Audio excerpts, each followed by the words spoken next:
Hello hello hello. जय हिंद, नमस्कार दोस्तों, मैं अंकुर ठाकुर स्वागत करता हूं आपका इस वीडियो में। और इस वीडियो में हम जानेंगे आर्मी अग्निवीर के कंप्लीट सिलेक्शन प्रोसेस के बारे में। ठीक है ना। तो अगर आपका भी सपना है आर्मी में जाने का, अपने देश की रक्षा करने का, तो आपको पता होना चाहिए कि आप जिस एग्ज़ाम की तैयारी कर रहे हैं उसका एग्ज़ाम पैटर्न क्या है, उसका सिलेबस क्या है, उसका एज क्राइटेरिया क्या है ना। तो ये सारी चीज़ें आपको पता होनी चाहिए। तो इस वीडियो में हम कंप्लीट प्रोसेस के बारे में बात करेंगे कि अगर आपको आर्मी अग्निवीर में भर्ती होना है तो आपको किस किस प्रोसेस से गुजरना होगा। ठीक है ना। तो और एक बात बहुत बच्चे ये बोलते हैं कि भैया 4 साल की नौकरी, इसमें क्या ही करेंगे। तो उनके लिए एक बहुत बड़ी खुशखबरी है। वो क्या है? वो ये है कि आपके लिए 50% रिजर्वेशन एसएससी जीडी में रखा गया है। समझ रहे हैं ना। 50% रिजर्वेशन का मतलब है, अगर अगर हम एसएससी जीडी की बात करें तो एसएससी जीडी में हर साल लगभग 25 से 30 हज़ार वैकेंसी आती हैं, जिसमें से 50% आपके लिए रिजर्व रखी गई हैं। यानी अगर 30 हज़ार भर्ती आती है तो 15 हज़ार आपके लिए। तो ये मान के चलिए, आर्मी अग्निवीर में जाने का ये मतलब है कि सिर्फ आर्मी अग्निवीर में सर्व करना ही नहीं है। ठीक है ना। आर्मी अग्निवीर में जाने का मतलब आर्मी अग्निवीर में ही सर्व करना नहीं है। आर्मी अब गेटवे बन गया है एसएससी जीडी में जाने का, सीएपीएफ में सर्व करने का भी। समझ रहे हैं ना। अगर हम एसएससी जीडी की बात करें तो उसमें बहुत कंपटीशन है ना। लगभग 25 से 30 हज़ार वैकेंसी के लिए हर साल 50 से 60 लाख फॉर्म भरे जाते हैं, जिसमें से कट ऑफ भी बहुत हाई जाती है। तो ये मान के चलिए, आप अगर अग्निवीर का पेपर देते हैं तो आप सीएपीएफ में जा सकते हैं। अगर कंपेयर करें दोनों के एग्जाम्स की, तो एग्जाम्स में बहुत अंतर है। ठीक है ना। आर्मी अग्निवीर का जो एग्ज़ाम होता है वो बहुत इजी होता है, लेकिन अगर वहीं बात करें एसएससी जीडी की तो बहुत कठिन होता है और कंपटीशन भी बहुत है। तो ये मान के चलिए, अगर आप आर्मी अग्निवीर में भर्ती हो जाते हैं तो ये मान के चलिए आप सीएपीएफ में भी भर्ती हो गए। ठीक है ना। तो आपके लिए बहुत बड़ा चांस है। और जो अच्छा बच्चा है, मैं मानता हूँ कि वो ये चांस खोना नहीं चाहेगा ना। तो चलिए शुरू करते हैं, जानते हैं कंप्लीट प्रोसेस के बारे में कि अगर आपको अग्निवीर में जाना है तो किस किस प्रोसेस से आपको गुजरना होगा। सबसे पहले बात करते हैं कि इसके फॉर्म कब आएंगे, है ना। जो 2026 का नोटिफिकेशन आया था वो लगभग 13 या 14 फरवरी 2026 को आया था। तो ये वही एक्सपेक्ट करके हम चलेंगे कि 2027 का जो नोटिफिकेशन आएगा वो आपका फरवरी 2027 में आएगा, सेकेंड वीक ऑफ फरवरी 2027। अब बात करके हैं फॉर्म फिलअप की। फॉर्म फिलअप कब से स्टार्ट होंगे? तो जिस दिन आपका नोटिफिकेशन आउट होता है उसी दिन शाम से या अगले दिन से फॉर्म फिलअप स्टार्ट हो जाते हैं। ठीक है ना। तो अगर सेकेंड वीक में या 13 या 14 फरवरी को आता है तो 13 या 14 फरवरी को आपका एग्जाम फॉर्म फिलअप स्टार्ट हो जाएगा। ठीक है। आगे बात करते हैं कि एग्जाम डेट क्या है, इसकी एग्जाम डेट क्या होगी। तो जो पिछला 2026 का एग्जाम हुआ था वो जून 2026 में हुआ था, सेकेंड वीक, जून के सेकेंड वीक में। तो वही एक्सपेक्ट करके हम चलेंगे कि 2027 में जो एग्जाम होगा वो भी आपका जून के फर्स्ट वीक या जून के सेकेंड वीक में आपका एग्जाम होगा। ठीक है ना। अब बात करते हैं कि इसकी एज लिमिट क्या है। इसकी एज लिमिट क्या है? तो इसकी एज लिमिट है, जो अगला इनटेक आएगा उसकी एज लिमिट क्या रहेगी, वो 1 जुलाई 2006 से 1 जुलाई 2010 के बीच रहने वाली है। तो अगर आप 1 जुलाई 2006 से, आपकी डेट ऑफ बर्थ अगर 1 जुलाई 2006 से 1 जुलाई 2010 के बीच आ रही है तो आप आर्मी अग्निवीर का फॉर्म फिलअप करने के लिए एलिजिबल हैं। ये मत देखिए कि आप 18 साल के हैं, 17.5 साल के हैं, या 21 साल के हैं, या 22 साल के हैं।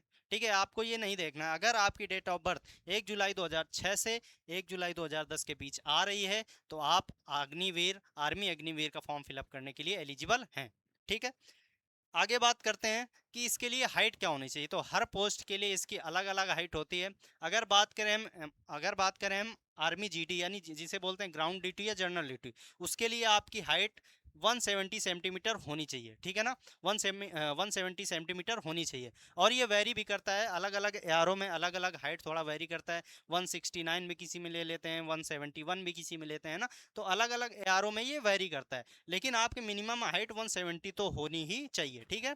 क्लर्क के लिए अगर बात करें तो क्लर्क के लिए आपकी हाइट होनी चाहिए 162 सेंटीमीटर। मिनिमम आपकी 162 सेंटीमीटर आपकी हाइट होनी चाहिए, तभी आप क्लर्क के लिए एलिजिबल हैं।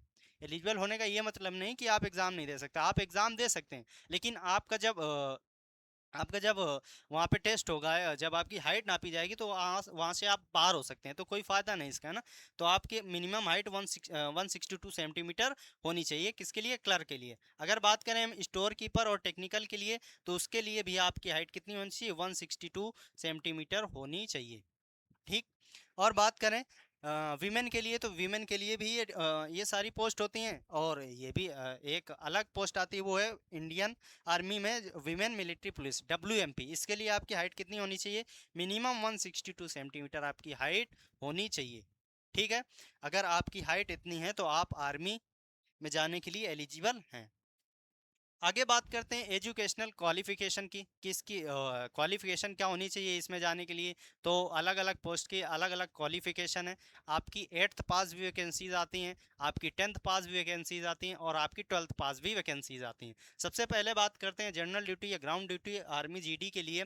तो आर्मी जीडी के लिए आपको 10th पास होना चाहिए, यानी मैट्रिक पास होना चाहिए, 10th को ही मैट्रिक बोलते हैं। तो आपको 10th पास होना चाहिए, ठीक है ना। अगर 10th आप पास हैं तभी इसके लिए एलिजिबल हैं, अगर 10th फेल हैं तो आप इसके लिए एलिजिबल नहीं हैं। ओवरऑल अंक आपके होने चाहिए, ओवरऑल जो मार्क्स हैं आपके वो होने चाहिए 45%। 45% से आपका अगर एक नंबर भी कम है तो आप इसके लिए एलिजिबल नहीं होंगे, और 45% नंबर आपके हैं तो आप आर्मी जीडी के लिए एलिजिबल हैं। उसके बाद प्रत्येक विषय में आपको 33% अंक लाने अनिवार्य हैं, यानी अगर 10th में आपको आपके अंक किसी भी सब्जेक्ट में 33% से कम है तो आप यहाँ पे एलिजिबल नहीं है, ठीक है ना। यानी कम से कम 33% हर विषय में होना चाहिए। उसके बाद बात करते हैं अग्निवीर ट्रेडमैन। तो ट्रेडमैन के लिए दो वैकेंसीज आती हैं, एक 8th पास आती है, एक 10th पास आती है। बात करते हैं यहाँ पे 10th पास। तो आर्मी अग्निवीर में अगर आप 10th पास हैं तो आर्मी एक ट्रेडमैन के लिए आप एलिजिबल हैं। कुल अंक का इसमें ओवरऑल अंक का कोई ओवरऑल मार्क्स का कोई क्राइटेरिया नहीं होता है, लेकिन आपके प्रत्येक विषय में 33% अंक होने चाहिए, यानी प्रत्येक विषय में आपका 33% अंक होना चाहिए, यानी प्रत्येक विषय में आप पास होने चाहिए। अगर किसी भी विषय में आप फेल हैं तो आप वहां से एलिजिबल नहीं होंगे, ठीक है ना। प्रत्येक विषय में आप पास होना चाहिए। आगे बात आती है अग्निवीर ट्रेड्समैन 8th पास, ठीक है ना। अगर आप 8वीं भी पास हैं तो भी आप एक अग्निवीर ट्रेडमैन का फॉर्म भर सकते हैं। इसके लिए भी ओवरऑल परसेंटेज का कोई क्राइटेरिया नहीं होता है, यानी ओवरऑल आपके कितने परसेंट हैं कोई मैटर नहीं करता, लेकिन आपको प्रत्येक विषय में पास होना चाहिए, ठीक है ना। प्रत्येक विषय में आपके 33% मार्क्स होने चाहिए। उसके बाद बात करते हैं अग्निवीर टेक्निकल के लिए। अग्निवीर टेक्निकल के लिए आपका जो 12th है वो साइंस से होना चाहिए। 12th किससे होना चाहिए? साइंस से होना चाहिए, और उत्तीर्ण होना चाहिए, है ना। यही जरूरी नहीं कि आपका साइंस से 12th है, आपको पास होना भी जरूरी है। अनिवार्य विषय क्या है? फिजिक्स केमिस्ट्री मैथ और इंग्लिश, यानी पीसीएम होना चाहिए और इंग्लिश होना चाहिए। अगर पीसीएम और इंग्लिश आपका है तो आप अग्निवीर टेक्निकल के लिए आप एलिजिबल हैं साइंस से, ठीक है ना। कुल अंक कितने होने चाहिए? ओवरऑल परसेंटेज आपके 50% होने चाहिए, यानी अगर 50% आपके नंबर हैं 12th में तो आप अग्निवीर टेक्निकल के लिए क्या एलिजिबल हैं। उसके बाद प्रत्येक विषय में आपके कितने परसेंट मार्क्स होने चाहिए? 40% मार्क होने चाहिए, यानी अगर 100 नंबर का पेपर है, किसी किसी विषय का 100 नंबर का पेपर है तो उसमें कम से कम आपके 40 नंबर होने चाहिए, ठीक है ना। 40% से कम अगर मार्क्स हैं तो काम नहीं चलने वाला है। आगे बात करते हैं ऑफिस असिस्टेंट यानी क्लर्क। क्या बात करते हैं? क्लर्क। और सबसे बड़ा जो झोल जो होता है वो क्लर्क में ही होता है, ठीक है ना। अगर आपका पीसीएम है तो आप इसके दोनों के लिए एलिजिबल हैं। अगर आपका पीसीएम है तो आप अग्निवीर टेक्निकल और क्लर्क दोनों के लिए एलिजिबल हैं। लेकिन आप कोई कोई आर्ट्स से करता है, कॉमर्स से करता है, तो कॉमर्स में तो इंग्लिश होता है, कॉमर्स में क्या होते हैं? इंग्लिश और मैथ्स होता है।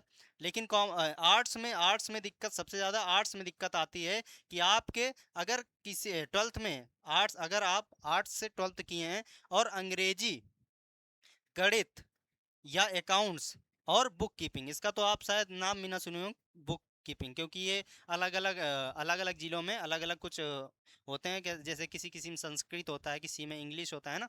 तो ये बुक कीपिंग में कोई एक सब्जेक्ट किसी जिले में होता है। लेकिन अगर 12th में आप आर्ट्स से हैं और इन विषय में से कोई एक विषय नहीं है आपका, ठीक है ना, इन विषय में से कोई एक विषय नहीं है, इन विषय में कोई एक विषय का मतलब है इन में से किसी कोई एक विषय आपका आर्ट्स में अगर है तो आप क्लर्क के लिए एलिजिबल हैं। आर्ट्स अगर आपने 12th अगर आर्ट्स से की है और आपका अंग्रेजी, गणित, अकाउंट्स या बुक कीपिंग, इनमें से कोई भी एक सब्जेक्ट आपका आर्ट्स में है तो आप क्लर्क के लिए एलिजिबल हैं, अदरवाइज आप एलिजिबल नहीं है, ठीक है ना।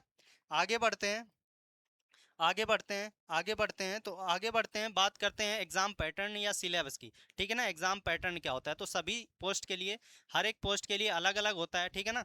तो बात करें सबसे पहले अगर जीडी यानी ground duty, women military police और ट्रेड्समैन, इसके लिए जो एग्जाम पैटर्न होता है वो आपका सेम होता है, ठीक है ना। इसमें आपको 50 क्वेश्चंस पूछे जाते हैं 100 नंबर के, प्रत्येक क्वेश्चन आपका 2 नंबर का होता है, ठीक है।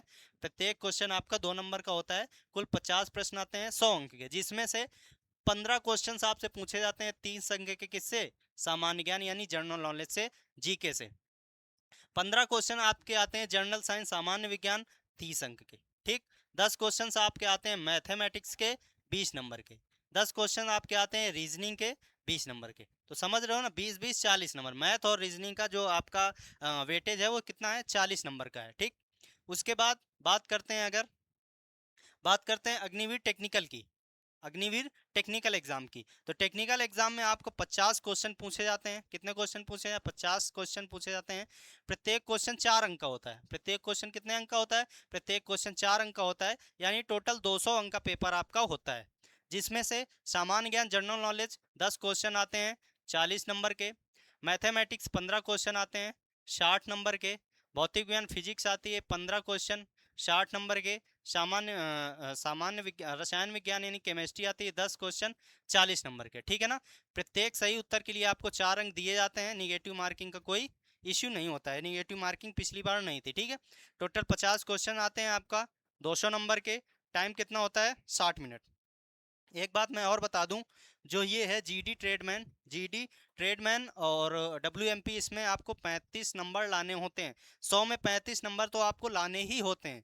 35 नंबर अगर आपके नहीं है तो आप फेल हो जाते हैं, ठीक है ना। 35 नंबर अगर आपके नहीं है तो आप फेल हो जाते हैं। बाकी अलग अलग पोस्ट के लिए अलग अलग कट ऑफ लगती है, ठीक है ना। हो सकता है 100 में से 50 नंबर जीडी की लगे, ठीक है ना, और ट्रेडमैन की केवल 40 नंबर ही लगे। तो अलग अलग कट ऑफ के लिए आपके नंबर अलग अलग होने चाहिए ना। अगर आपके मान लो 55 नंबर है, तो आप जीडी के लिए भी एलिजिबल हैं और ट्रेडमैन के भी लिए एलिजिबल हैं। लेकिन अगर आपके 35 से एक नंबर भी कम है, अगर 34 नंबर है, तो आपका खेल यहीं से ख़त्म हो जाता है, आपकी जर्नी यहीं से ख़त्म हो जाती है, यानी आप फेल माने जाते हैं। तो 35 अंक लाने तो अनिवार्य ही हैं, ठीक है ना। किसमें, जीडी, वुमेन मिलिट्री पुलिस और ट्रेड्समैन में। अगर बात करें हम कि टेक्निकल में कितने नंबर लाने होते हैं, तो 80 नंबर। कितने नंबर, 80 नंबर। 80 नंबर लाने अनिवार्य होते हैं। अगर आपके 80 नंबर हैं तभी आप पास हैं, 80 नंबर से कम हैं तो आप फेल माने जाते हैं, ठीक है ना। तो 200 में आपके 80 नंबर तो होने ही चाहिए। अब बात करते हैं क्लर्क की। किसकी बात करते हैं, क्लर्क या ऑफिस जिसे बोलते हैं ऑफिस असिस्टेंट। तो इसका जो पेपर होता है वो 2 पार्ट में होता है। कितने पार्ट में होता है, 2 पार्ट में होता है। पहले पार्ट में आपसे पूछा जाता है 25 क्वेश्चन पहले पार्ट में होते हैं और 25 क्वेश्चन दूसरे पार्ट में होते हैं। प्रत्येक क्वेश्चन 4 नंबर का होता है। पहला पार्ट आपका 100 नंबर का होता है, दूसरा पार्ट भी आपका 100 नंबर का होता है, यानी टोटल 200 अंक का पेपर होता है। 25 क्वेश्चन में 5 क्वेश्चन, पार्ट 1 में 5 क्वेश्चन सामान्य ज्ञान के आते हैं 20 अंक के। रसायन विज्ञान सामान्य ज्ञान जनरल नॉलेज 5 क्वेश्चन 20 अंक के। सामान्य विज्ञान जनरल साइंस 5 क्वेश्चन 20 अंक के। मैथमेटिक्स 10 क्वेश्चन 40 नंबर के। कंप्यूटर साइंस 5 क्वेश्चन 20 नंबर के, ठीक है ना। 25 क्वेश्चन 100 नंबर के। ऐसे ही दूसरा जो पार्ट होता है, दूसरे पार्ट में केवल अंग्रेजी होती है, यानी आपका अंग्रेजी का पार्ट, इसमें अंग्रेजी का वेटेज ज़्यादा होता है। 25 क्वेश्चंस आपसे पूछे जाते हैं 100 नंबर के, ठीक है। इसमें भी एक क्वेश्चन के लिए 4 अंक मिलते हैं और 80 पासिंग मार्क होते हैं, 80 नंबर लाने अनिवार्य होते हैं, ठीक है। 50 क्वेश्चन, कुल अंक 200, और कितना टाइम मिलता है आपको, 60 मिनट। कितना टाइम मिलता है, 60 मिनट। आगे बढ़ते हैं, बात करते हैं सिलेक्शन प्रोसेस की। इसका सिलेक्शन प्रोसेस क्या है, सबसे पहले आपका सीबीटी टेस्ट होता है, कंप्यूटर बेस्ड टेस्ट। उसके बाद आपका पीईटी और पीएफटी होता है। यानी अगर आप सीबीटी टेस्ट पास कर लेते हैं, अगर आप CBT test, computer based test, आप अगर पास कर लेते हैं, तब आपको पीईटी और पीएफटी के लिए बुलाया जाता है। अगर आप सीबीटी फेल हो जाते हैं तो आपकी जर्नी वहीं से ख़त्म हो जाती है, ठीक है ना। अगर आप सीबीटी पास हैं तो आपको पीएफटी और पीईटी के लिए बुलाया जाता है। पीईटी यानी फिजिकल एफिशिएंसी टेस्ट। अब हर पोस्ट की अलग अलग होता है। अगर हम बात करें जीडी और ट्रेड्समैन, अगर हम बात करें जीडी और ट्रेड्समैन, तो इसके लिए आपका क्या होता है, 1600 मीटर की रनिंग होती है, 1600 मीटर की रनिंग होती है। अगर जीडी और ट्रेडमैन की बात करें तो इसमें फिजिकल के भी नंबर आपको मिलते हैं, ठीक है ना। जीडी और ट्रेडमैन में आपको फिजिकल के भी नंबर मिलते हैं। कितने नंबर का होता है फिजिकल, होता है भैया 100 नंबर का। 100 नंबर का आपका सीबीटी टेस्ट होता है, और 100 नंबर का ही आपका फिजिकल टेस्ट होता है, यानी कंप्लीट जो मेरिट लगती है वो आपका 200 नंबर में लगती है, समझे, ठीक है ना। तो आपका इसमें होता क्या है, फिजिकल में 1600 मीटर की रनिंग होती है। कितनी मिनट की रनिंग होती है, 1600 मीटर। और इसमें 60 नंबर मिलते हैं, रनिंग में 60 नंबर मिलते हैं। कब मिलते हैं, जब आप रनिंग 5 मिनट 30 सेकेंड या 5 मिनट 30 सेकेंड से कम में कंप्लीट कर लेते हैं, तब आपको 60 में से 60 नंबर मिलते हैं, ठीक है ना। अगर आप 5 मिनट 30 सेकंड से 1 सेकंड भी ज़्यादा लेते हैं तो आप ग्रुप 2 में चले जाते हैं। इसमें ग्रुपिंग होती है, जब फिजिकल आपका होता है, रनिंग होती है, तो इसमें ग्रुपिंग होती है, ग्रुप 1, ग्रुप 2 और ग्रुप 3। ग्रुप 1 में जो बच्चे आते हैं वो एक्सीलेंट रेस माने जाते, उनकी रेस एक्सीलेंट मानी जाती है, जो 5 मिनट 30 सेकेंड या उससे कम में लगाते हैं, उनको मिलते हैं पूरे 60 में से 60 नंबर। अगर आप 5 मिनट 31 सेकेंड से 5 मिनट 46 सेकेंड के बीच में आते हैं तो आपके 20 नंबर काट लिए जाते हैं, आपको मिलते हैं सिर्फ और सिर्फ 40 नंबर। तो समझ रहे हो ना कि फिजिकल का भी इसमें बहुत बड़ा रोल है। अगर आपके सीबीटी में थोड़े कम मार्क्स आए लेकिन आपने फिजिकल बहुत अच्छा कर लिया, 100 में से 100 मार्क्स ले आए फिजिकल में, तो आपका सिलेक्शन हो सकता है, ठीक है ना। ऐसा नहीं कि अगर आपका सीबीटी थोड़ा ख़राब हो गया है तो आप बाहर हो जाओगे, ऐसा नहीं है। फिजिकल आप बहुत अच्छा करिए, आप तब भी पास हो सकते हैं, ठीक है ना। तो इसमें 1600 मीटर रनिंग 5 मिनट 30 सेकेंड या उससे कम में कंप्लीट करते हैं तो 60 में 60 नंबर मिलते हैं। 5 मिनट 31 सेकंड से 5 मिनट 46 सेकंड के बीच में आते हैं तो आपको 20 नंबर आपके काट लिए जाते हैं, आपको मिलते हैं 40 नंबर। उसके बाद आपका चिनअप्स होता है, जिसे हम लोग बीम बोलते हैं। क्या बोलते हैं, बीम बोलते हैं। एक डंडा बांध के जिससे हम लोग ऊपर करते हैं, सीना ऊपर करते हैं, तो वो बीम होते हैं, जिसे बीम बोलते हैं। तो चिनअप्स इसमें होती हैं, कम से कम आपको 6 चिनअप्स मारनी होती है, 6 बीम आपको मारनी होती हैं। अगर 6 से आप एक भी कम मारते हैं तो आप वहीं सिलेक्शन से बाहर हो जाते हैं, ठीक है ना। कम से कम 6 चिनअप्स तो आपको मारनी होती हैं, इसमें भी आपको नंबर मिलते हैं। अगर आप 10 चिनअप मारते हैं, 10 बीम मारते हैं, तो आपको 40 नंबर दिए जाते हैं। कितने नंबर दिए जाते हैं, 40 नंबर दिए जाते हैं। अगर आप 9 बीम मारते हैं तो आपको 33 नंबर दिए जाते हैं, 7 नंबर आपके काट लिए जाते हैं, ठीक है ना। तो आपको फिजिकल में भी ध्यान देना है। अगर आर्मी में आपको जाना है तो आपको रिटन टेस्ट में तो ध्यान देना ही है, आपको फिजिकल में भी ध्यान देना है, ठीक है ना। अगर आप 10 चिनअप मारते हैं तो आपको 40 नंबर मिलते हैं। आप अगर 9 चिनअप मारते हैं तो आपको 33 नंबर मिलते हैं। अगर आप 8 चिनअप मारते हैं तो आपको 27 नंबर मिलते हैं। आप अगर 7 चिनअप मारते हैं तो आपको मिलते हैं 21 नंबर। और अगर आप 6 चिनअप मारते हैं तो आपको मिलते हैं 16 नंबर। और अगर 5 मारते हैं तो आप बाहर हो जाते हैं, ठीक है ना। तो कम से कम 6 मारनी है, और ज़्यादा से ज़्यादा 10 अगर आप मारते हैं तो कितने नंबर मिलेंगे आपको, 40 नंबर मिलेंगे। उसके बाद एक जिग जैग वॉक होता है।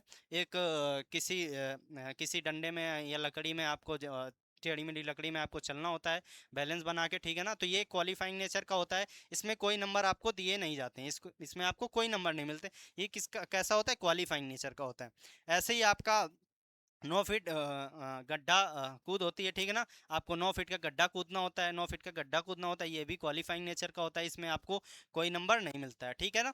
तो ये था जीडी और ट्रेडमैन के लिए। बाकी अगर बात करें फिजिकल की, जिसमें क्लर्क और टेक्निकल में, क्लर्क और टेक्निकल की अगर बात करें फिजिकल की, तो वो क्वालिफाइंग नेचर का होता है। यानी आपको दौड़ाया जाएगा, किसके साथ दौड़ाया आपको जाएगा, जीडी या ट्रेडमैन वालों के साथ ही दौड़ा जाएगा। लेकिन ऐसा नहीं कि आपको भी 5 मिनट 30 सेकेंड में मारनी है, ठीक है ना, ऐसा नहीं होता है। आपको टाइम मिलता है 6 मिनट 30 सेकेंड, किसके लिए, आर्मी क्लर्क के लिए और आर्मी टेक्निकल के लिए आपको 6 मिनट 30 सेकेंड का टाइम मिलता है। और अगर आप 6 मिनट 30 सेकेंड में रनिंग करते हैं तो आप पास हैं, अगर उससे ज़्यादा टाइम लगता है तो आप फेल हो जाते हैं, ठीक है ना। तो 6 मिनट 30 सेकेंड, उसमें कोई नंबर आपको नहीं मिलता है, क्वालिफाइंग नेचर का होता है। आप चाहे 5 मिनट में मार दो, आप चाहे 4 मिनट में मार दो, कोई मैटर नहीं करता। आप 6 मिनट 30 सेकेंड में मार रहे हैं तो भी कोई दिक्कत नहीं है, 6 मिनट 30 सेकेंड में आ जाइए, आप क्वालिफाई हो जाएंगे, ठीक है ना। और वैसे ही चिनअप होता है, बीम जो होते हैं वो भी क्वालिफाइंग नेचर के, यानी आर्मी क्लर्क आर्मी क्लर्क और आर्मी टेक्निकल का जो फिजिकल होता है वो टोटल क्वालिफाइंग होता है। हर चीज़ आपको क्वालिफाई करनी होती है, उसमें आपको कोई भी नंबर नहीं दिया जाता है। इतना समझ आया। अब अगर बात करते हैं WMP यानी विमेन मिलिट्री पुलिस, इसमें आपकी रनिंग होती है 1600 मीटर 7 मिनट 30 सेकेंड। ये भी सब क्या होता है, क्वालिफाइंग नेचर का होता है, इसमें आपको कोई भी नंबर नहीं मिलता है, ठीक है। 7 मिनट 30 सेकेंड की रनिंग होती है, और इसमें होती है 3 फीट की ऊंची कूद, 3 फीट की ऊंची कूद, जिसमें आपको 3 अटेम्प्ट दिए जाते हैं। 3 अटेम्प्ट में आपको 3 फीट ऊंची कूद कूदनी होती है और 9 फीट गड्ढा कूद होता है, जिसमें आपको 3 अटेम्प्ट दिए जाते हैं। 3 अटेम्प्ट में आपको ये कंप्लीट करना होता है, ठीक है। जिग जैग वॉक होता है, ये बाकी सब वही सेम है। तो ये था आपका आर्मी कंप्लीट प्रोसेस के बारे में। अगर आपको आर्मी में सिलेक्शन लेना है तो आपको इन प्रोसेस से गुजरना होगा, ठीक है ना। एक एक प्रोसेस आपके लिए इंपॉर्टेंट है और हर एक चीज़ की आपको हर एक चीज़ की तैयारी आपकी एकदम परफेक्ट होनी चाहिए, ठीक है ना। आपका फिजिकल भी अच्छा होना चाहिए और आपकी पढ़ाई भी अच्छी होनी चाहिए। बाकी अगर बात करते हैं पढ़ाई कैसी अच्छी होगी, ठीक है ना, ये सब था 2027 वालों के लिए। और 2027 वालों का एग्ज़ाम जून में होगा। और तो भैया 2027 वालों के लिए पढ़ाई कैसे होगी। अगर आप एक सीरियस स्टूडेंट हैं, आप अगर एक सीरियस स्टूडेंट हैं तो पढ़ाई अभी से स्टार्ट कर दीजिए, है ना। क्योंकि जब आप अब से पढ़ाई करना स्टार्ट करोगे तब आप जून में कहीं जाके एकदम परफेक्ट हो पाओगे, ठीक है ना। और इनके लिए पढ़ाई का वो क्या है, तो भैया जैसे ही 2026 वालों का एग्ज़ाम होता है, मैं कंप्लीट रोड मैप आपके लिए बनाकर लाऊंगा। और आपकी क्लासेस इसी यूट्यूब चैनल में एकदम फ्री, कोई पैसा आपको पे नहीं करना है, एकदम फ्री क्लासेस आपकी चलेंगी। और मैं वादा करता हूँ अगर मेरी क्लासेस आप करते हैं, मैं आपको मैथ्स पढ़ाने वाला हूँ, मैथ्स पढ़ाऊंगा, ठीक है ना। अगर मेरी क्लासेस आप करते हैं तो मैथ्स में आप आउट ऑफ आउट नंबर, ऐसा नहीं कि सिर्फ पास हो गए, ठीक है ना, सिर्फ पास नहीं होना है। 10 नंबर की 10 क्वेश्चन मैथ के आते हैं तो 10 में 10 आप करके आओगे, ये मैं आपसे वादा करता हूँ। ये भाई, आपका भाई आपसे ये वादा करता है कि अगर 10 क्वेश्चन आए तो 10 में 10 क्वेश्चन आप करके आओगे, ठीक है ना। तो जैसे ही 2026 वालों का एग्ज़ाम होता है मैं आपके लिए कंप्लीट रोड मैप बना कर लाऊंगा और आपका जो सिलेबस है वो एग्ज़ाम से पहले मैं कंप्लीट करा दूंगा free of cost. Free of cost, एक भी आपको पैसा नहीं देना है, फ्री ऑफ कॉस्ट क्लासेस चलेंगी। और बात आती है कि भैया 2026 वालों के लिए क्या है, 2026 वालों के एग्ज़ाम के लिए क्या है, तो भैया जिनका एयरफोर्स वाई ग्रुप, जिनका एयरफोर्स वाई ग्रुप और आर्मी का पेपर लगा हुआ है, ठीक है ना, तो उनके लिए मैं प्रैक्टिस सेट जल्दी स्टार्ट करने वाला हूँ, ठीक है ना। चैप्टर वाइज प्रैक्टिस सेट आपका अभी लगभग 10 से 12 दिन में आपका स्टार्ट हो जाएगा। मैं 15 से 20 प्रैक्टिस सेट कराऊंगा चैप्टर वाइज, उससे बाहर एक क्वेश्चन नहीं आएगा, ठीक है ना। ये मैं आपसे वादा करता हूँ, उससे बाहर एक क्वेश्चन नहीं आएगा। फिर जैसे ही practice chapter wise practice complete हो जाएगी उसके बाद मैं स्टार्ट कर दूंगा आपका मॉक टेस्ट, ठीक है ना। क्या स्टार्ट कर दूंगा, मॉक टेस्ट, यानी मिसलेनियस क्वेश्चन। तो आपको एग्जाम, बिल्कुल एग्जाम से पहले ना सारे एग्जाम की फीलिंग में दे दूंगा। एग्जाम से पहले आपकी सारी एग्जाम की फीलिंग में यही दे दूंगा कि एग्जाम में आपको कैसा मिलेगा, कैसे क्वेश्चन आएगा, क्या होगा, ठीक है ना। तो आपको बिल्कुल भी घबराना नहीं है। अगर आप हमारे साथ जुड़े हैं तो आप बिल्कुल निश्चिंत होकर तैयारी कीजिए, क्योंकि अगर आप हमारे साथ जुड़े हैं तो ये मान के चलिए आप सिलेक्शन के साथ जुड़ चुके हैं, ठीक है ना। एकदम गारंटीड मैं आपको सिलेक्शन दिला के रहूँगा, समझ रहे हो ना, गारंटीड। ये बहुत बड़ी बात होती है गारंटीड बोलना, कि गारंटीड भैया मैं आपको सिलेक्शन दिलाऊंगा। लेकिन अगर आप एक सीरियस स्टूडेंट हैं तो ऐसा नहीं कि आप पढ़ ही नहीं रहे हैं, हम वहाँ से कोई आपका ज्वाइनिंग लेटर भेज देंगे, ऐसा नहीं है। अगर आप एक सीरियस स्टूडेंट हैं, आप मन लगा कर पढ़ रहे हैं, तो आपको गारंटीड सिलेक्शन मिलेगा, आप अगर हमसे जुड़ें, ठीक है ना। तो ये था, सारी जानकारी आपकी थी। जानकारी कैसी लगी, अगर अच्छी लगी हो तो वीडियो को लाइक करो और नीचे कमेंट करके बताना अगर कोई आपको डाउट है, ठीक है ना। अगर आपको कोई भी डाउट है तो आप कमेंट बॉक्स में नीचे बता सकते हैं। और अगर कोई डाउट है तो आप मुझसे पर्सनली भी पूछ सकते हैं। ये मेरा नंबर है, कौन है ना दिख रहा हो तो देखो, 9580